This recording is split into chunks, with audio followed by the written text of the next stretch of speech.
Hi everyone, my name is Angèle and welcome back to my channel. It's been a while. I posted a video like last week, but we had recorded that video like almost 2 months ago. But I had a lot going on. I moved to a new apartment, I have a job outside of YouTube, and I was in a musical production of Grease. Yeah. I guess you could say I'm a theater gay. Yeah, I am. Slay! Anyway, so I wanted to post this video. I wanted to record and post this video actually last week because I still wanted to post it in October. But hey, better late than never. Yeah. So welcome to my book club video for November or October, I guess.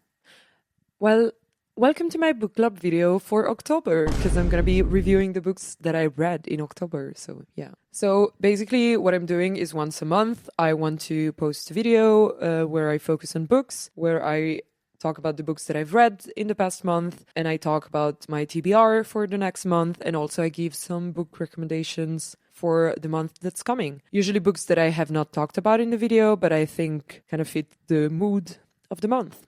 Yeah, I started doing this series mostly to like motivate myself to keep reading and also to read books that I already own and stop buying books. Yeah, I love reading, I love talking about books, and I would also love to hear from you. Like if I speak about any book that you've read or want to read, feel free to let me know in the comments and share your thoughts and opinions. And yeah, enjoy. So let's jump in with the books I've read in the past month. So I have read 5 books this month, and overall I have to say it was a very good month.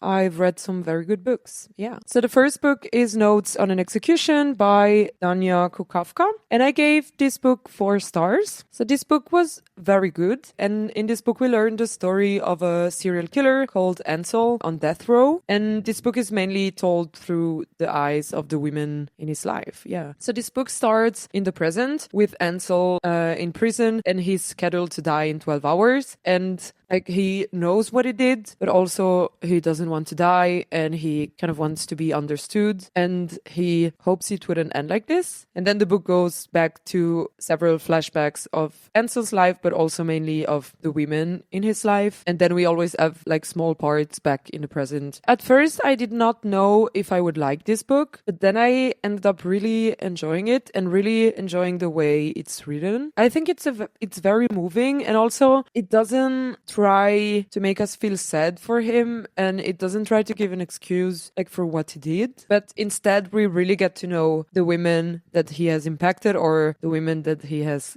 murdered. And I thought it was a very interesting writing style and a very interesting structure in a book. So yeah, I think when I was reading, I could not put this book down. And also I think it's a very good like alternative to the usual books on like serial killers. Yeah, I think it sort of questions like the obsession around serial killers and like the obsession around true crime and how it's usually written or told. So yeah, that was very interesting to me, and it was a very good read. I think it's kind of a heavy book, of course, but if you're interested in this genre, I would definitely recommend this book. And yeah. The next one is Kindred by Octavia E. Butler. And this was a 5-star read for me. This is the second book I read by her, and so far both of them great.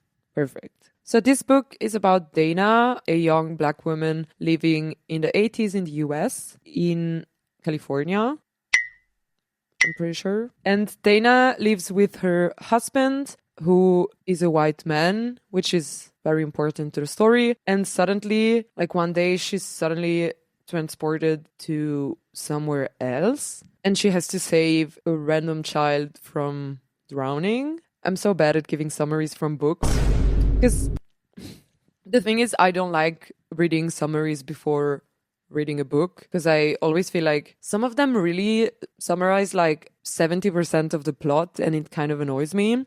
But yeah, I'm gonna try anyway. And also I'm gonna try not to say too much. But I feel like this book, there's a part that I can say. So anyway, very soon we discovered that she's not only being transported to another place, but also to another time, 1815, in the South. Yeah. And so the white child that was drowning and that she had to save, we find out he's called Rufus, and he's the son of a slave owner.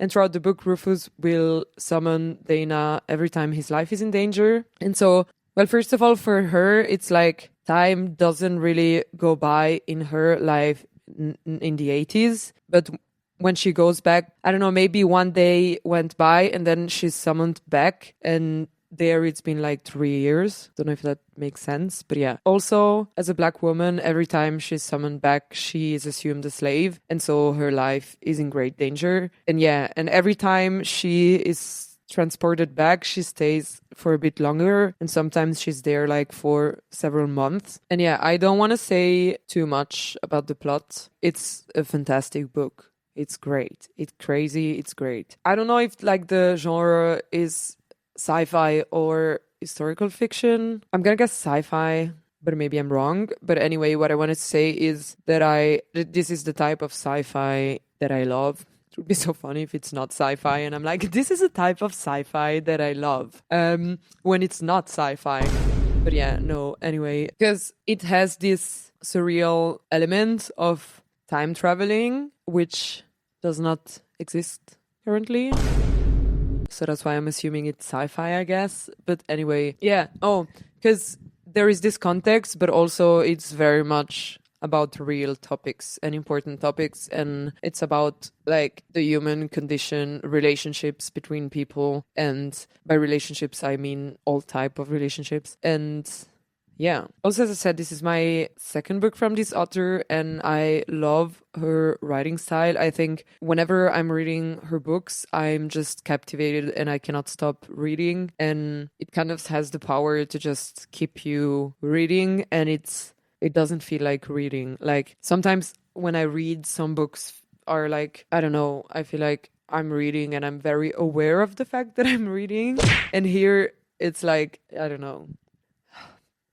Anyway, I would definitely recommend this book. Of course, it deals with very heavy topics. Like always, check the trigger warnings. I think definitely it might be maybe hard to read, but I think it's a very important book to read. And yeah, I would recommend it to everyone. Of course, I was not expecting something light, but this book will destroy you and make you cry. And by the time you're done, you're gonna be staring at the wall. Yeah. Also, I think the plot was very good and very like smart, the way it was written. But also, I thought like so many characters were also so well written, and the way they interact with each other, it's a very good book. And there are some very great parallels of like Dana's life currently in the 80s and Dana's life when she's being summoned. Is summoned the right word? I don't know. Yeah. And I saw that the book had been turned into a TV show. I haven't watched it. I don't know if I want to watch it, but if it's like, if anyone has watched it, let me know if I should too. I also definitely want to read more of her work. So if you've read any other book by the same author, let me know, and let me know which ones I should read. Then the next book, where do I even start? Babel. Also, I don't know how to pronounce it, so just so you know, I'm going to stick with Babel for the entire video.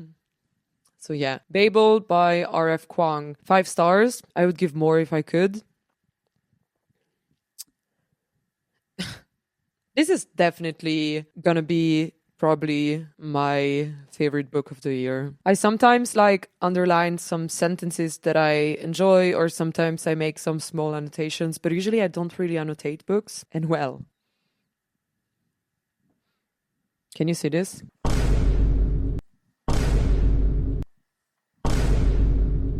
Yes, I had a lot of thoughts during this book, which is great. I've been wanting to read a book like this for a while. And also, okay, I'm gonna start. Okay, I know where to start. Thank you to the person who commented on my last book club video that I should read Babel. Because you were right. You were very right. I could probably make a YouTube video that's like 2 hours long, where I only speak about this book. Yeah, literally every page of this book, you could read it many times and find something new every time.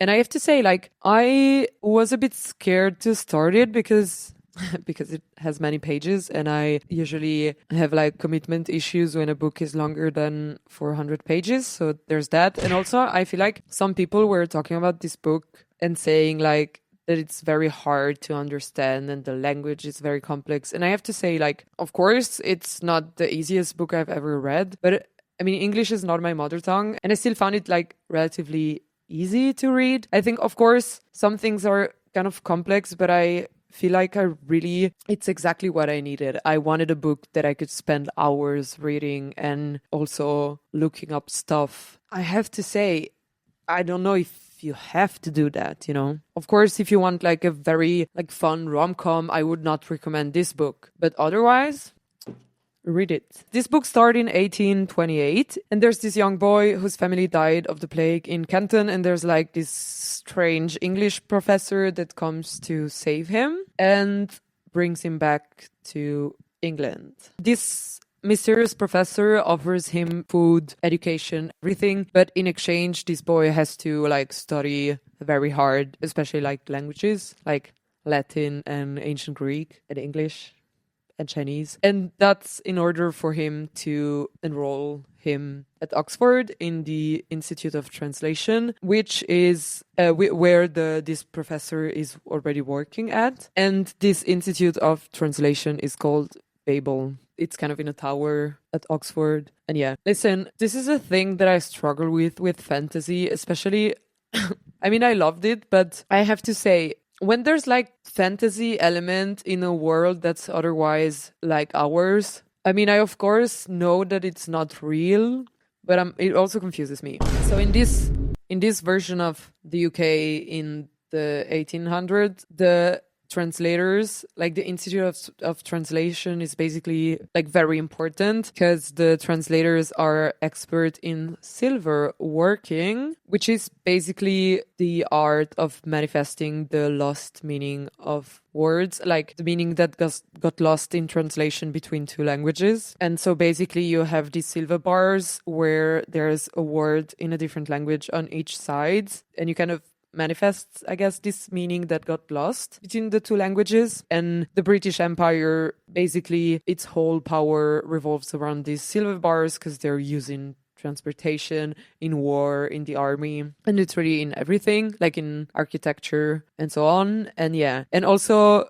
what's important is that for these bars to work, the person that writes the words down has to be an expert in these two languages. That's why they are training these translators at such a high and very strict level. And so basically what we also learn is that up until like when Robin, that's this young boy, goes to Oxford, they kind of only used languages that come from Latin, like French, Italian, Latin, and they also had English and German, which I know don't come from Latin, but yeah. And I think it's the first year where they have one student from India and they have one student from China, so that they have new languages that they can exploit in order to find new combinations, because I think they kind of like ran out of possibilities with the languages they had at the institute. But yeah, so we follow Robin growing up and studying at Oxford, and I really don't want to spoil more of the plot, but I think this book is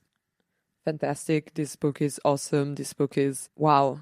I feel like I never understood people having different editions of the same book, but I feel like I understand it now. I'm not gonna do it because I have to stop buying books, but I wouldn't mind having like 3 editions of Babel. Yeah. What's the expression? I was like, shoot me if you must, but I don't think that's the expression. Whatever. I feel like on one side we have very important topics of like colonialism and racism, and well, there's a lot about like the British Empire, and I think it's a very smart book, and also the way things are written and being explained, it's very good. I have read Yellowface by R.F. Kuang and I really liked it, but I think this book, you can really see how much she loves her job as a writer, if that makes sense, and how she loves languages, because I think like somehow you can feel her passion for languages. Like when you read this book, I don't know if this makes sense, but it's something I loved, because I was like, this woman is great and she loves what she's doing, and I'm just glad I can like be here to witness that. Also, I have to say, before starting it, I saw some TikToks about like dark academia book recommendations, and there were a lot of videos like kind of glamorizing the Oxford University aesthetic in relation to this book, which now feels a bit weird. Because, I mean, I don't want to judge, but I feel like if the main thought you get from reading this book is, oh my God, I want to study at Oxford, dark academia, maybe you should read it again. Yeah, I don't know. I feel like it should not be the biggest takeaway, but who am I to judge? Honestly, I would sell a kidney to be able to read this book for the first time again, or sell other stuff, or give money.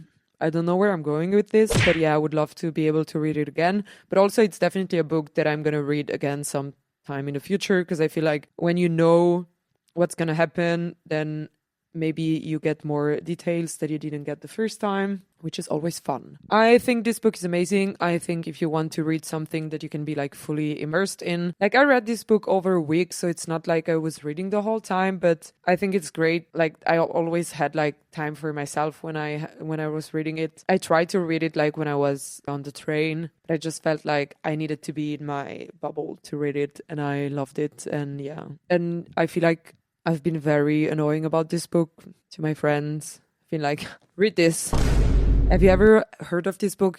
Read it. Yeah. And so now I'm telling you, if this book has been on your TBR, if you maybe already have this book at home and haven't read it, this is your sign to do it. Babel, more like, I thought something would come naturally when I started my sentence, but it didn't. Before I start speaking about the next book, I have to say something. Like, every book that I was going to read after Babel, I already felt sorry for that book. Because I feel like I wanted to start a new book, but also I was still half destroyed by Babel. And I was like, nothing is ever going to be this good again. And so I did something dumb, which was pick a book that had some similar circumstances. I'm going to get to that in a minute. And that was stupid because I don't know, maybe I would have rated this book higher if I had read it at a different time. But anyway, I'm talking about the Dictionary of Lost Words by Pip Williams. And I gave this book 3.5 stars. And what I meant by circumstances, it's also in the 1800s and also in Oxford and also about language. So I was like, maybe it's gonna be just as good. But I realized it was a mistake to even compare the two books because it's not fair for either of them. So yeah, anyway. That being said, this book is about a girl, Esme. Is that how you pronounce it?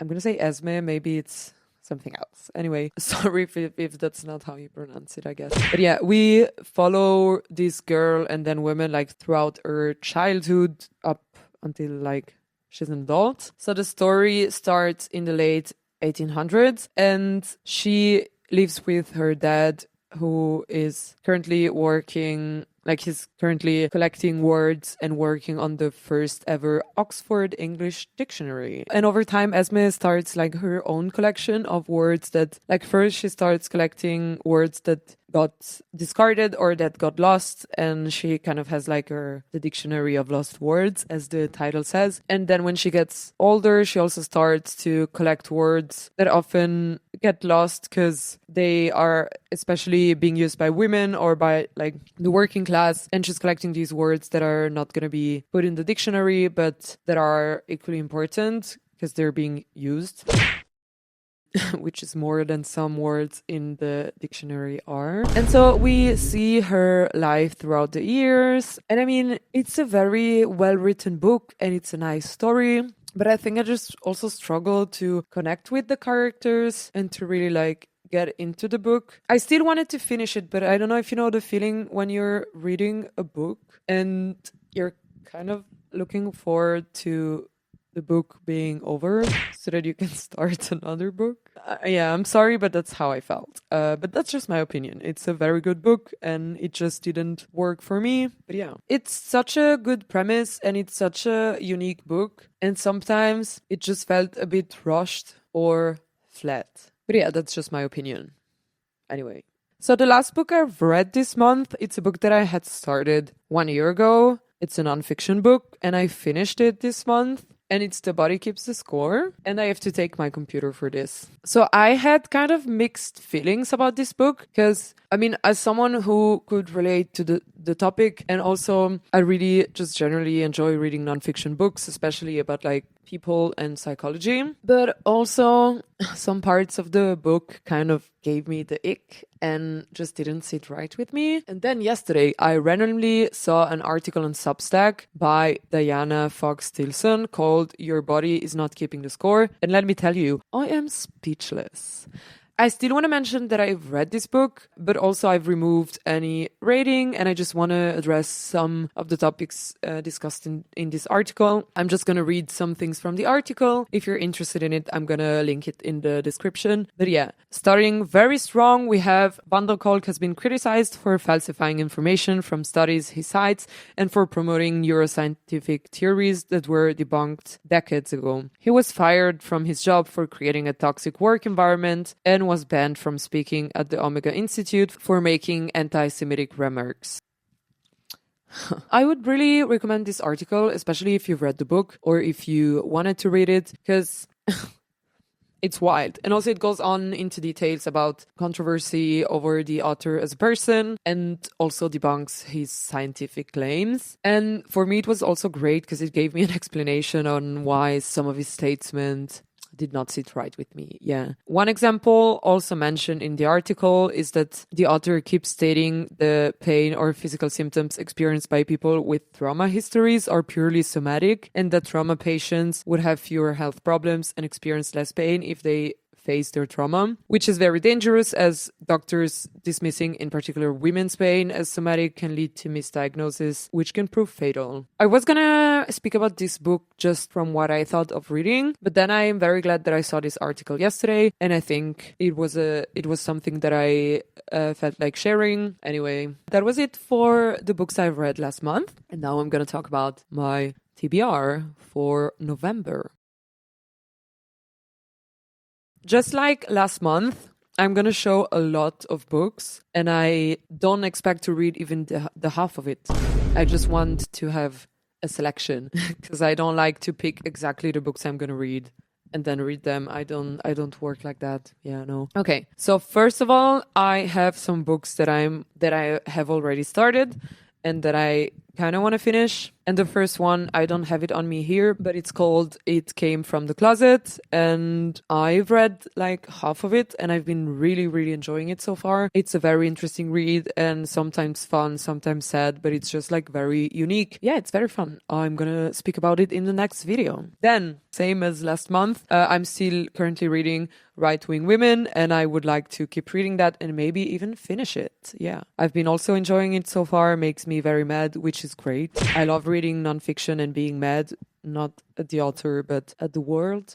So yeah. And then we've got, listen, I put it in my video, but I don't think I'm going to finish it, honestly, because it's very demanding. But it's The Master and Margarita. It's a great book, and I've read 120 pages so far, but it's just very hard to read and to understand. And I feel like I really have to be here 100% and also use internet to look up many things, or there's a lot of notes explaining stuff and words. But yeah, I will keep going. I don't think I'm going to be finished this month though. So now books that I haven't started. We've got The Dangers of Smoking in Bed. This is a short story collection, and I don't know. I feel like I want to read short stories, and I've read a lot of positive about this. So I might read it, but also I think it's maybe a bit scary. And now that it's getting dark very soon in the evening, I might not. Yeah. Then we've got two books from Sarah Waters, and it's Affinity and Fingersmith. My issue is the number of pages again. But hey, I got over it when I read Babel, and it was so worth it that I should do that again. I should face my fears again and read.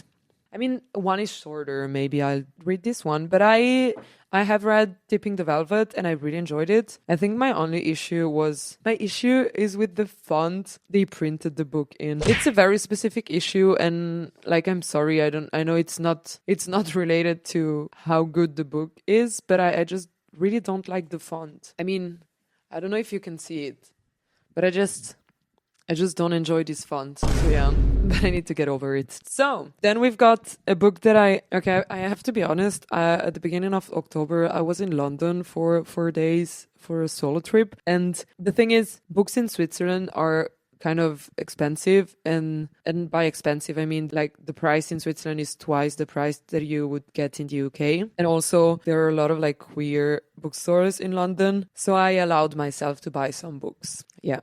And that's why we've got Carmilla, that was not on my list of books that I own because I didn't own it before. But I feel like it's the perfect season to read this. And I really want to. Also, I really love this edition. I don't know.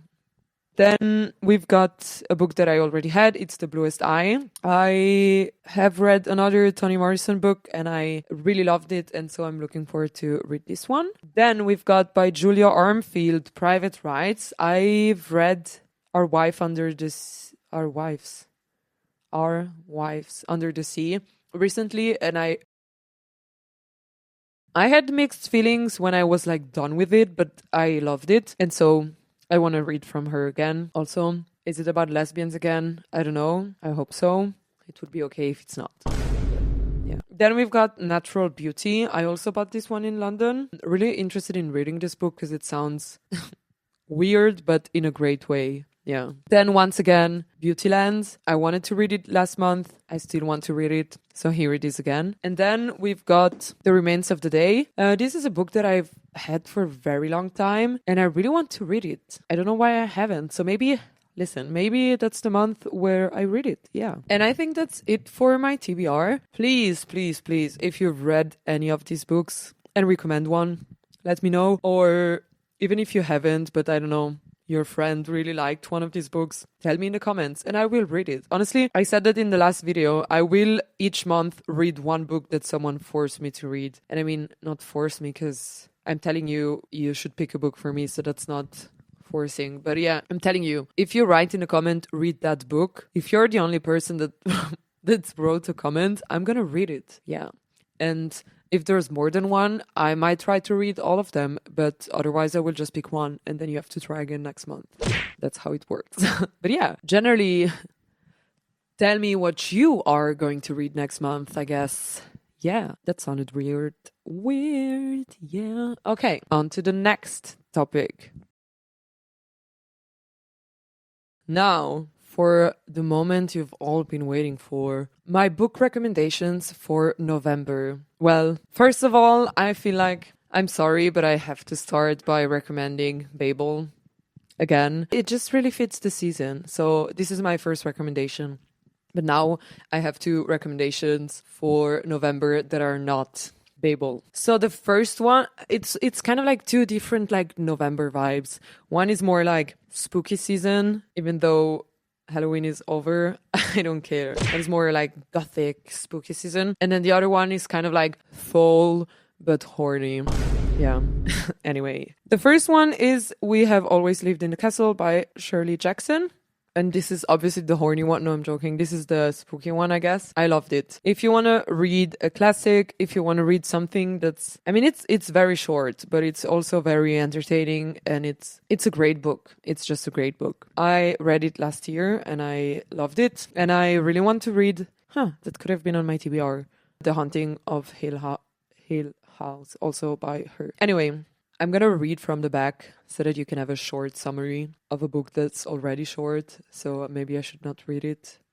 Living in the Blackwood family home with only her sister Constance and her uncle Julian for company, Maricat just wants to preserve their delicate way of life. But ever since Constance was acquitted of murdering the rest of the family, the world isn't leaving the Blackwoods alone. Yeah, no, they aren't. And when Cousin Charles arrives armed with overtures. And when Cousin Charles arrives, armed with overtures of friendship and a desperate need to get into the safe, Maricat must do everything in her power to protect the remaining family. In her final greatest novel, Shirley Jackson draws us into a dark, unsettling world of family rivalries, suspense, and exquisite black comedy. That's a very great book. And it's also a kind of quick read because it's short. And it fits November. And then for the horny fall vibes, I guess, we have Mrs. Is it Mrs.? I already I already talked about this book in a video and I had the same problem. I was like, is it Miss? No. Is it Mrs.? I'm gonna go with Mrs. S. I think it was Mrs. S by Kay Patrick. This book is great. And this book is gay. And this book is hot. Also gonna read from the back. In an elite English boarding school for girls, a young butch woman arrives to take up the antiquated role of matron. There she meets Mrs. S, the headmaster's wife, an older woman who is her polar opposite. Assured, sophisticated, a paragon of femininity. You know what that means. Anyway. Over the course of a long, restless heat wave, the matron finds herself irresistibly drawn into Mrs. S.'s world until their unspoken desire blooms into an illicit affair of electric intensity. But as the summer begins to fade, both know that a choice must finally be made. This was a great book. The writing style was very unique. I even have a note because I was like, I wrote, I love how this book is written and how we can completely relate to the narrator. I feel like the we should have maybe been an I. Yeah, whatever. The tension in this last chapter was crazy. So little happened, but still the tension was strong. And I remember, because in the beginning, there's not a lot of action. It's very like lesbians flirting with each other, doing like this. Yeah. But still, the way it was written, you felt this crazy chemistry and tension, even though literally nothing, like no action was happening. And then it happens and it's... What a great book. So yeah, that would be my third, but officially second and last recommendation for November. Again, let me know if you've read any of these books. Listen, if you're wondering, what book should I read? I really want to buy a book. This. Amazing, lesbian, great. So, I think that was it for the video. Please let me know in the comments your thoughts and opinions. And yeah, as I said, I had a lot of stuff going on in my life recently, and so I've been a bit busy, but I would love to start posting videos again, like once a week. Just a little teaser for my maybe next videos to honor Nintendo telling us that there's going to be an Animal Crossing update for the first time in like 4 years. I might do some Animal Crossing videos. Also, I will keep going with these book videos. If you enjoyed this, like and subscribe. And thank you so much again, and see you next time. Bye.